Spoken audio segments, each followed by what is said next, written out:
रखूं? संघर्ष करो, हम तुम्हारे साथ हैं। संघर्ष करो, हम तुम्हारे साथ। रायबरेली का तूफान,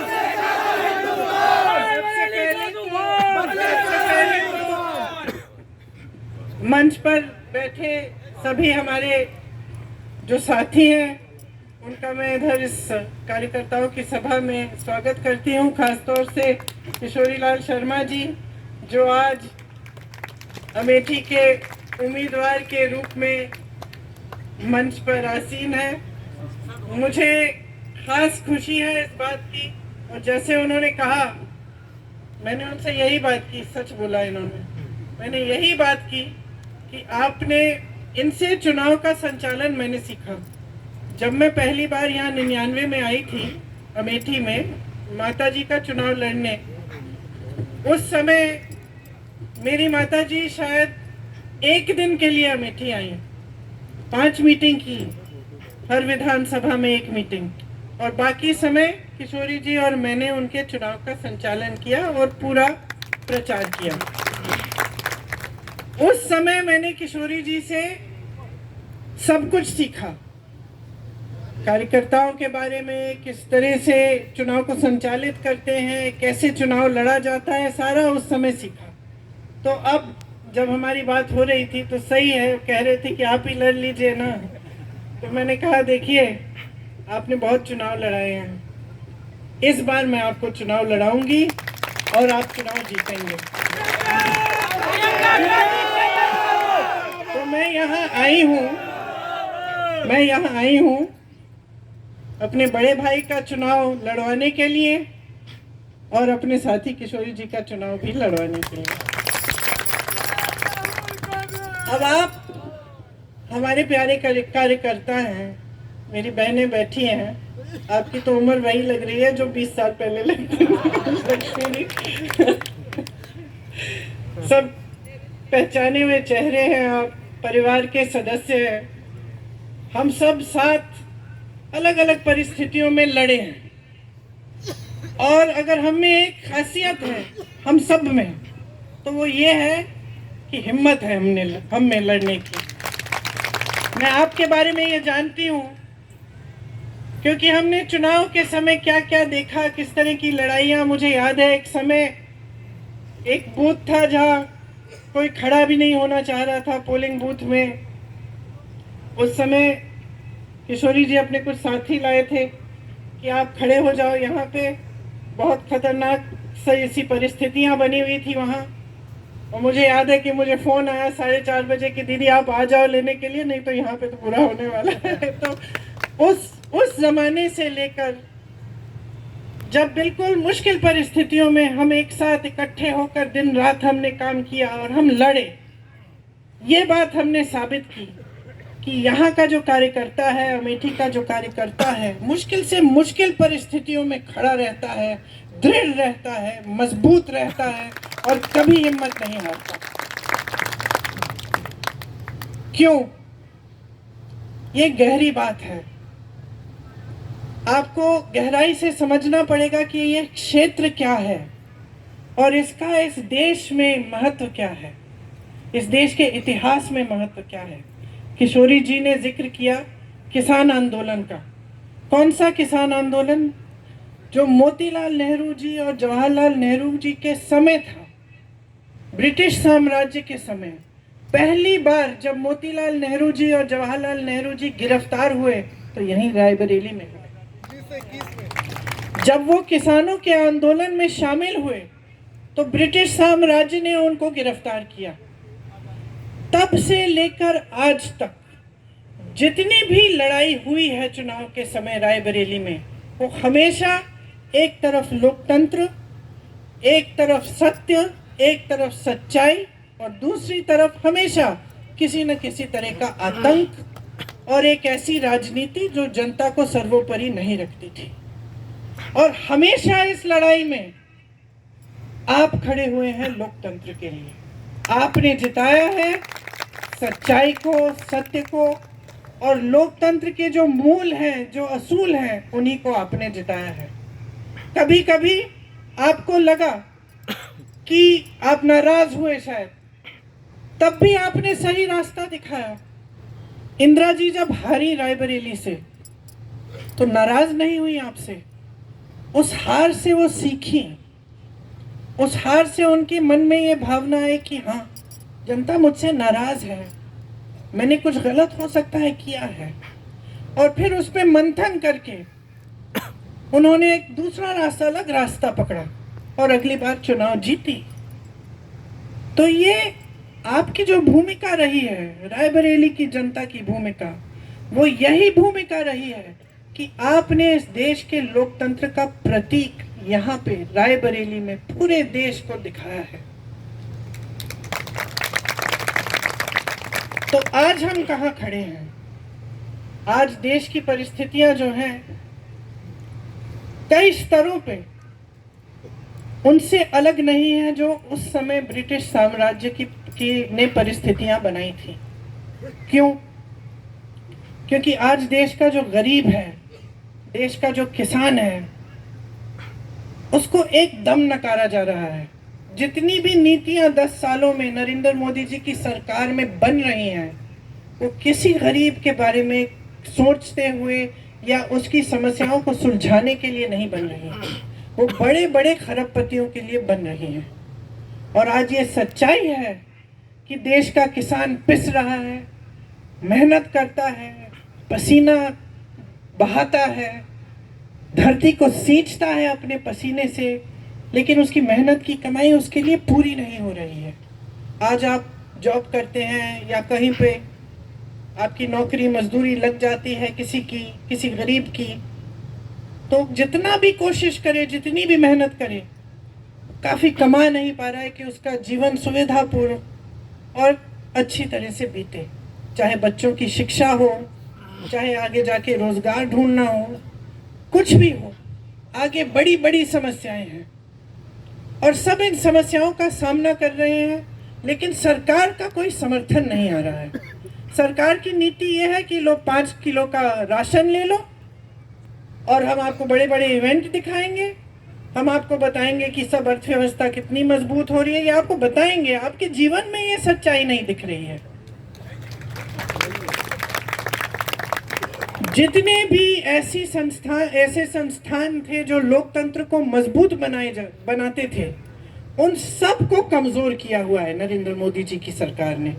चाहे आप मीडिया को लें, चाहे आप कोर्ट्स को लें, न्यायपालिकाओं को लें, सबको पूरी कोशिश रही है कि इनको कमजोर किया जाए। चाहे आप संसद को लें, ये पूरी कोशिश रही है कि संसद की मजबूती भी कम की जाए, क्योंकि इनकी ये नीति है और इनकी ये इच्छा है कि जनता के जो अधिकार हैं वो कमजोर रहे और इनकी जो सत्ता है वो बढ़ती जाए।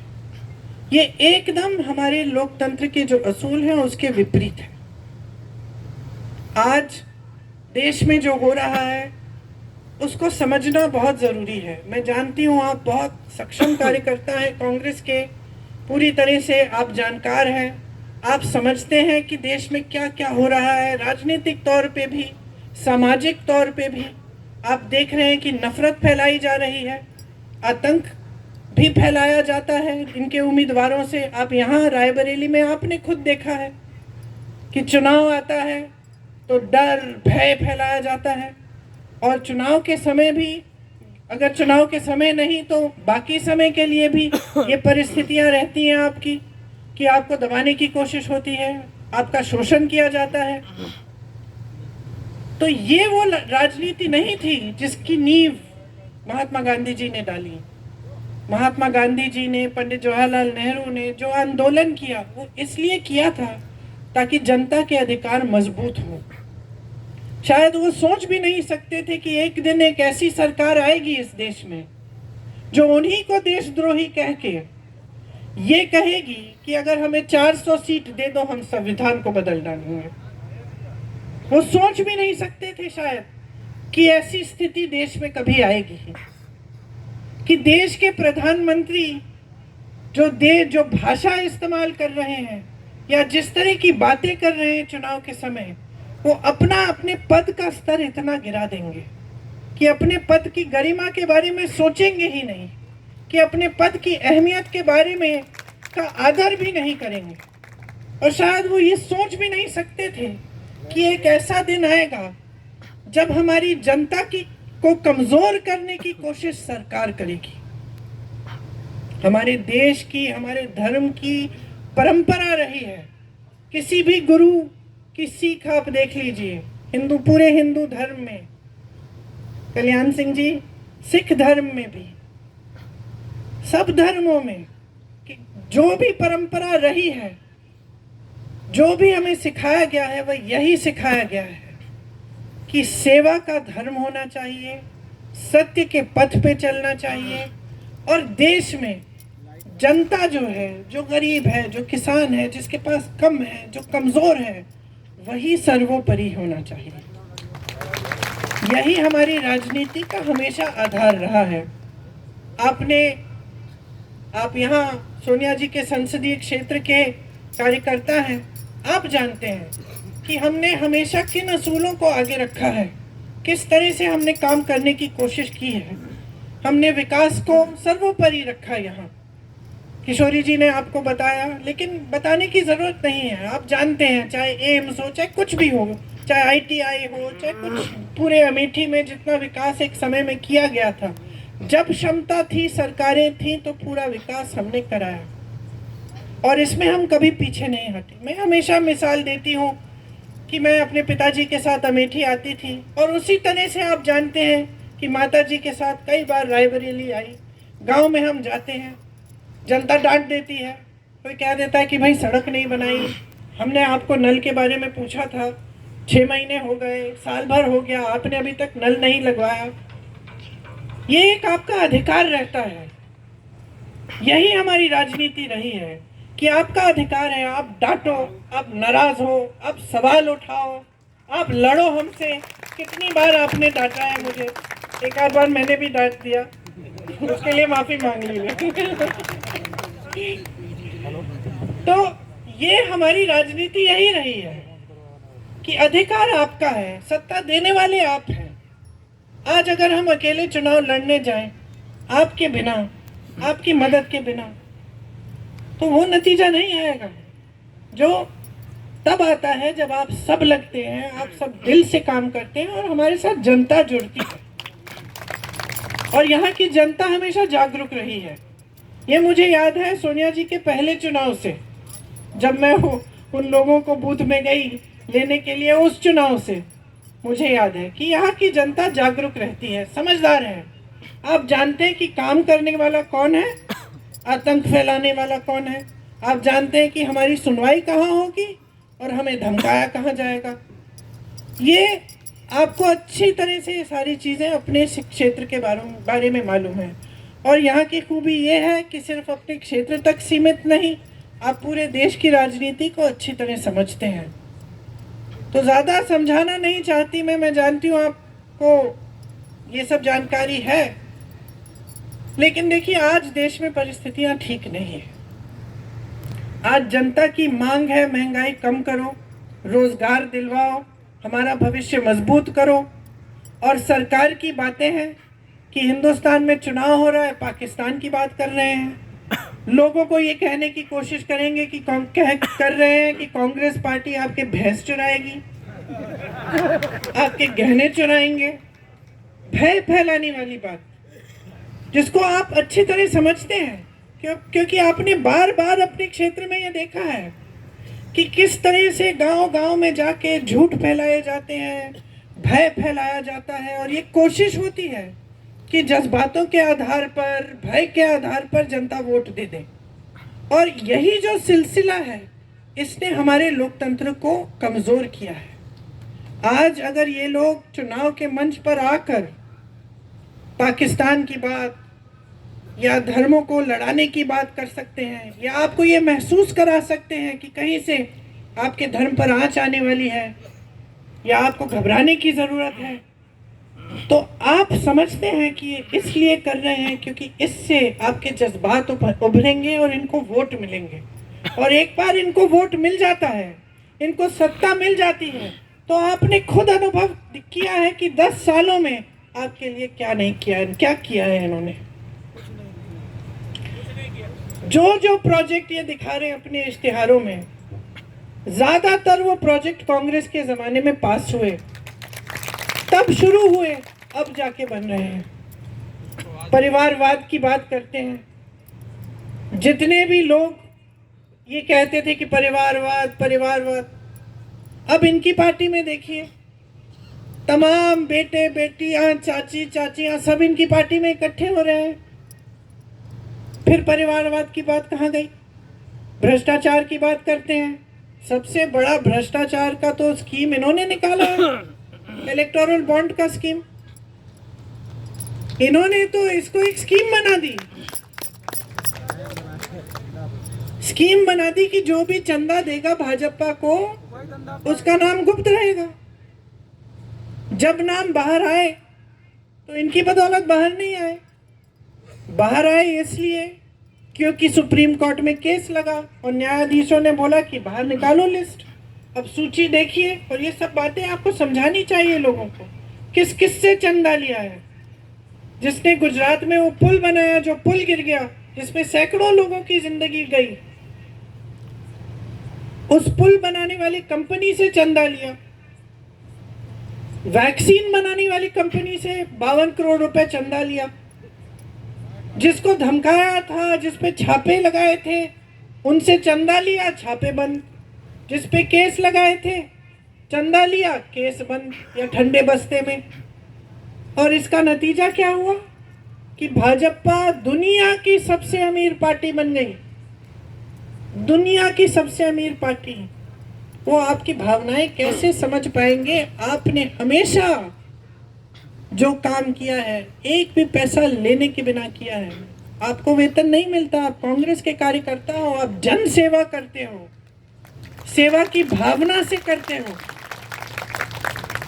उन्होंने दुनिया भर का चंदा इकट्ठा करके अपनी पार्टी को दुनिया की सबसे अमीर पार्टी बना दी। और वो कहते हैं कि कांग्रेस पार्टी भ्रष्ट है। कांग्रेस के खाते बंद कर देते हैं चुनाव के समय, 2-2 सीएम को जेल में डाल देते हैं चुनाव के समय। ये सब क्यों कर रहे हैं? सिर्फ सत्ता में रहने के लिए। इनकी बड़े बड़े खरबपतियों के साथ सांठगांठ है। 16 लाख करोड़ रुपए उनको माफ किए हैं। जो हमारा किसान 10,000 रुपए के लिए, 50,000 रुपए के लिए आत्महत्या कर रहा है क्योंकि वो कर्ज चुका नहीं पा रहा है, अपनी बेटी की शादी करा नहीं पा रहा है, उसके लिए एक पैसा माफ नहीं। आज ये है परिस्थिति और सच्चाई इस सरकार की। आप टीवी चलाएंगे तो आपको ये सच्चाई नहीं दिखेगी। आप टीवी चलाएंगे तो आपको सब सुनहरा दिखेगा। आपको दिखेगा कि देश आगे बढ़ रहा है, G20 हो रहा है, राष्ट्रपति और प्रधानमंत्री अलग अलग दुनिया के अलग अलग देशों की प्रशंसा कर रहे हैं। आपको बताया जाता है कि मोदी जी इतने बड़े नेता बन गए हैं कि वो चुटकी भर में युद्ध रोक सकते हैं पूरी दुनिया में। बहुत बढ़िया, रोकिए, फिर युद्ध रोकिए, लेकिन उसके साथ साथ एक आध रोजगार भी तो दिलवा दीजिए देश में।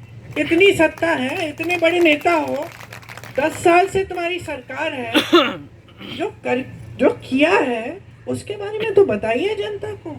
लेकिन जनता का इस कदर निरादर हो रहा है आज हमारे देश में कि नेता समझ गए हैं कि उनको जनता को कोई के प्रति कोई जवाबदेही नहीं है, उनकी जवाब देने की जरूरत ही नहीं है।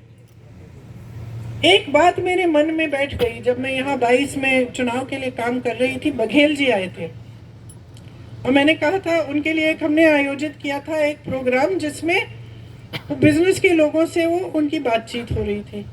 तो उसके बाद जब बघेल जी आए और मैंने पूछा कि भाई कि कैसा रहा प्रोग्राम, तो बताने लग गए कि दीदी यहाँ एक बड़ी अजीब परिस्थिति है।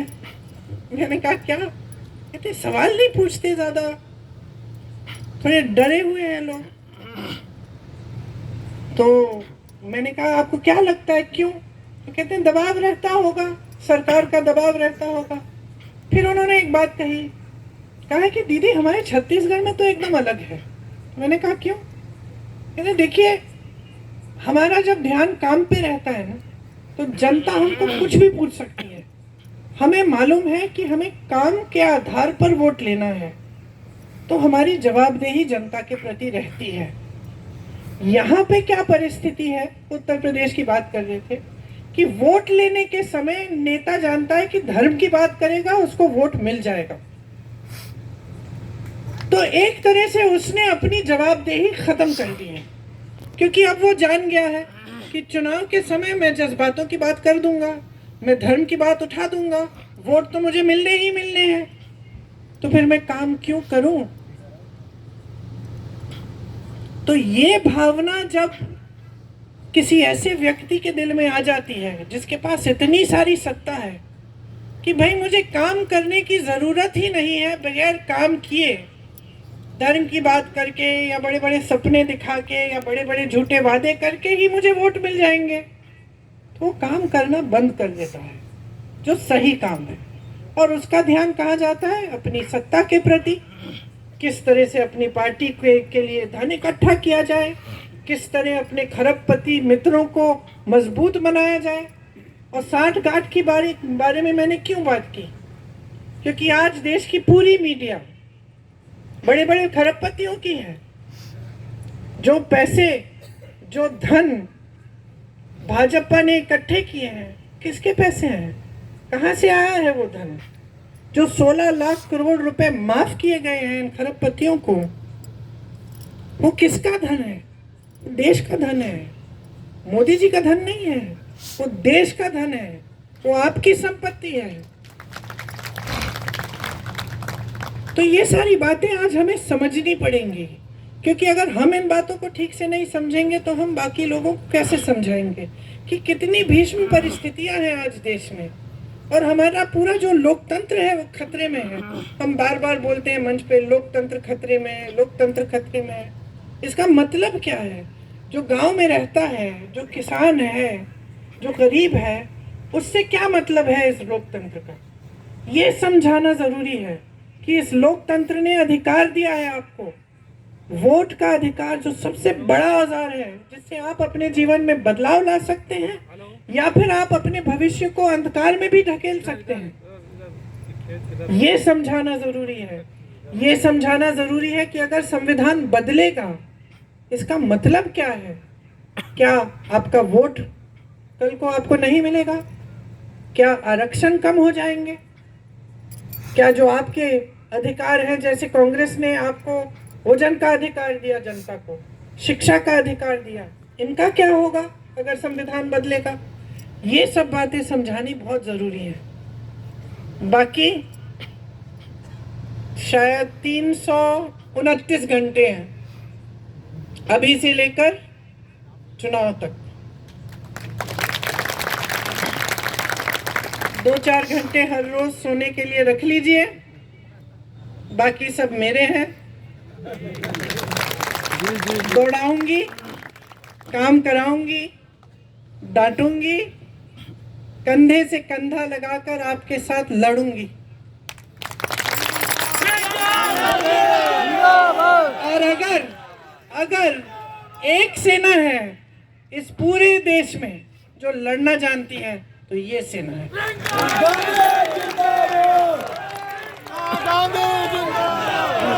अगर किसी के दिल में भय है तो अभी पीछे हट जाए, इसके बाद में मैं पीछे नहीं हटने दूंगी।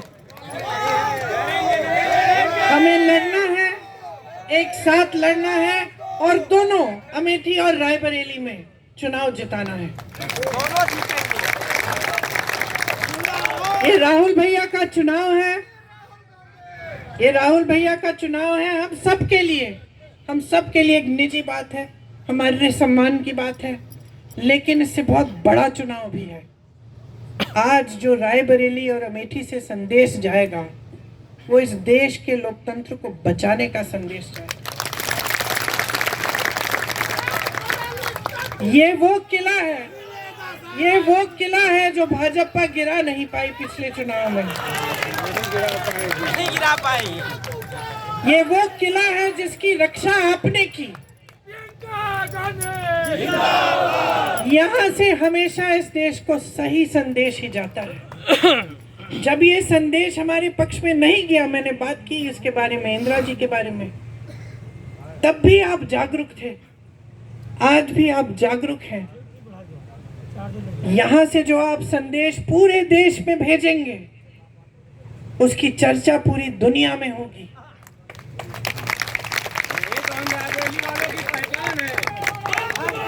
तो आपकी लड़ाई आज सिर्फ राहुल गांधी जी के लिए नहीं है।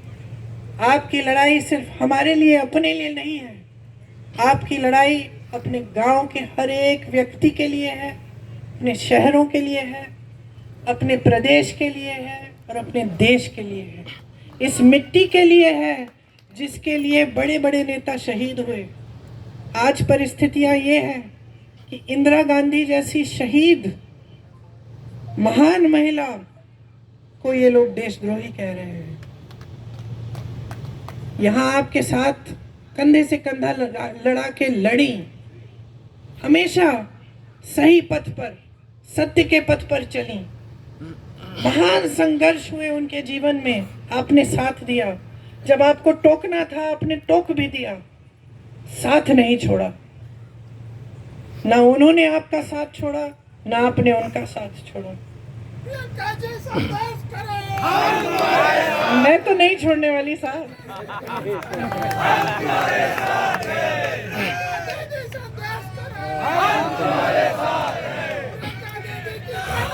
मुझे तो आप बहुत दिनों से जानते हो। अब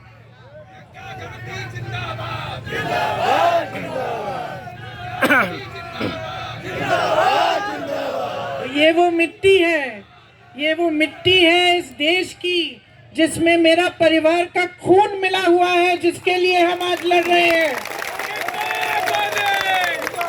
जिसके लिए आपके पूर्वजों ने जान दी है, आपके पूर्वजों ने पसीना और खून बहाया है। ये वो मिट्टी है। अमर रहे। ये इस देश की सबसे पवित्र मिट्टी है हमारे लिए। इसके लिए हम लड़ रहे हैं। हम इस देश के जन जन के स्वाभिमान के लिए लड़ रहे हैं। हम इस देश के जन जन के अधिकारों के लिए लड़ रहे हैं। हम लड़ रहे हैं उस सब चीजों के लिए जिसके लिए हमारे पूर्वज लड़े थे। आज ये देश की परिस्थिति है, ये आपको गहराई से समझना पड़ेगा। और ये जो लड़ाई जो है आपको एकदम सीना तान के मजबूती से लड़नी पड़ेगी। तैयार हो? हम तुम्हारे साथ हैं, हम तुम्हारे साथ हैं। अब मैं यहाँ से हिलने नहीं वाली हूँ जब तक 18 तारीख को देश की आंधी, मैं शेरनी प्रियंका गांधी, देश की आंधी, प्रियंका गांधी, देश की आंधी, प्रियंका गांधी, प्रियंका गांधी, प्रियंका गांधी। 18 तारीख को 5 बजे चुनाव आयोग मुझे कहेंगे कि आप चली जाओ। तब तक मैं यहाँ से हिलने नहीं वाली हूँ। हम दिन रात काम करेंगे, हम पूरे दिन भ्रमण करेंगे पूरे संसदीय क्षेत्र के और अमेठी के। रात को हम पूरी आपकी कार्यकर्ताओं की मीटिंग रखेंगे। जो भी समस्याएं हैं, जो भी आपकी ज़रूरतें हैं, किस तरह से क्या करना है, आप आके मुझे बताइए। दरवाजे खुले हैं पूरे दिन, पूरी रात। मैं आपके लिए समर्पित हूँ और मैं जानती हूँ कि आप सब इस देश के लिए समर्पित हैं। धन्यवाद, धन्यवाद। एक बार जोर से राहुल गांधी जिंदाबाद, राहुल गांधी जिंदाबाद, राहुल गांधी जय हिंद। शहर कांग्रेस अध्यक्ष से कहूंगा कि हमें आप धन्यवाद दें। प्रियंका गांधी, धन्यवाद प्रियंका गांधी। कार्यकर्ता सम्मेलन में उपस्थित हम लोगों की प्रेरणा स्रोत और कांग्रेस पार्टी की राष्ट्रीय महासचिव आदरणीय प्रियंका गांधी जी, आदरणीय के शर्मा जी, आदरणीय प्रमोद तिवारी जी, हमारे साथी प्रत्याशीगण, नगर पालिका अध्यक्ष जी, साथियों, आज मैं आदरणीय प्रियंका गांधी जी को धन्यवाद देना चाहता हूं। उन्होंने रायबरेली के गौरव को बरकरार रखा।